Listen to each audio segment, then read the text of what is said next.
Don't forget to subscribe and leave a comment on this video saying I subscribed. Let's get into it.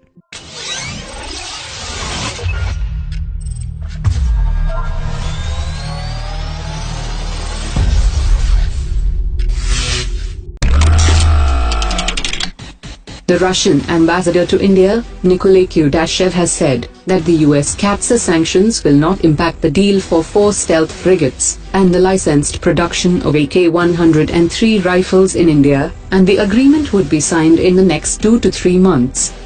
He also said that the two countries are also considering to sign a logistics agreement between their militaries, and signing of the agreement on the lines of the COMCASA would give better coordination, given the breadth and depth of the military partnership between India and Russia.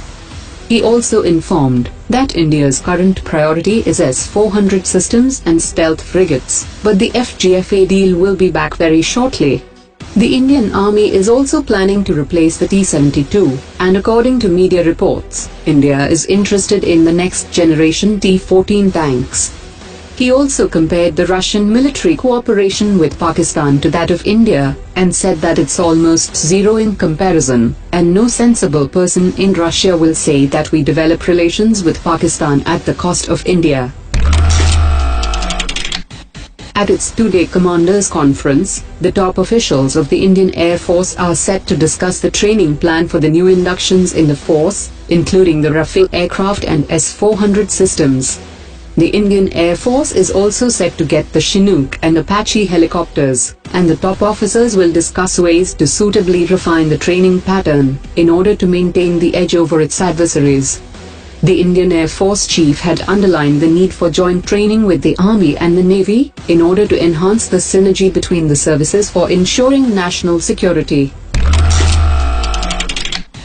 According to media reports, the top Indian Air Force officials will hold talks with Hindustan Aeronautics at the Indian Air Force Commanders' Conference, on the issues of production and upgradation of aircraft.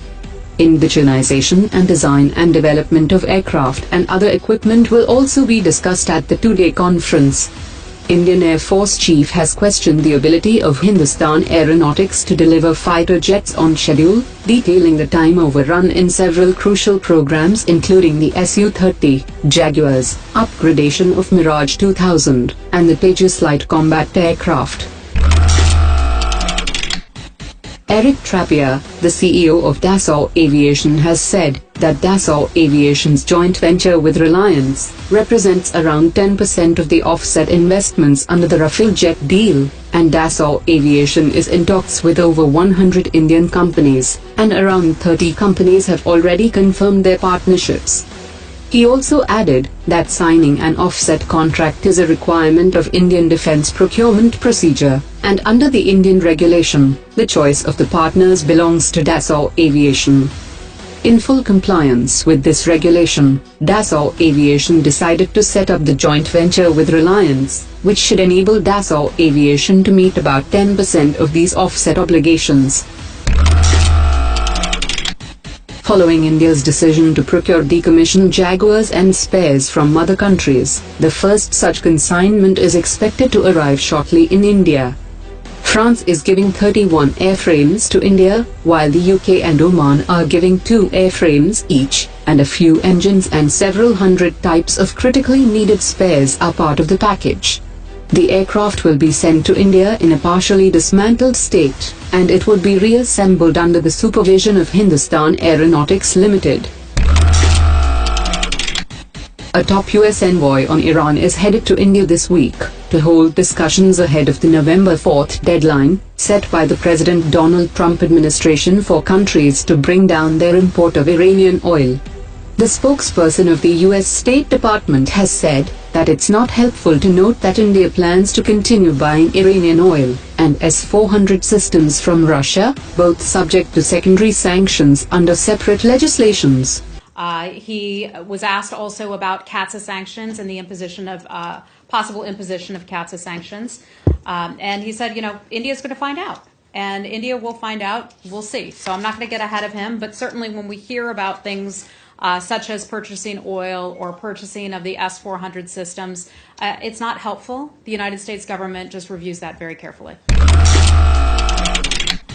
The managing director of International Monetary Fund Christine Lagarde has said that a bailout deal for Pakistan would require absolute transparency of its debts, many of which come from China's Belt and Road Initiative.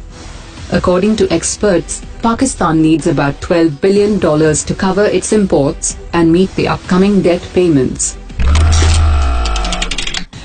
With the US and the European Union proposing significant changes to tally each UN member state's share of peacekeeping financing, India has expressed concern over such efforts to introduce the element of maximum ceiling in paying for peacekeeping budgets. The contributions of several developing countries including India are due for significant increase based on the current methodology.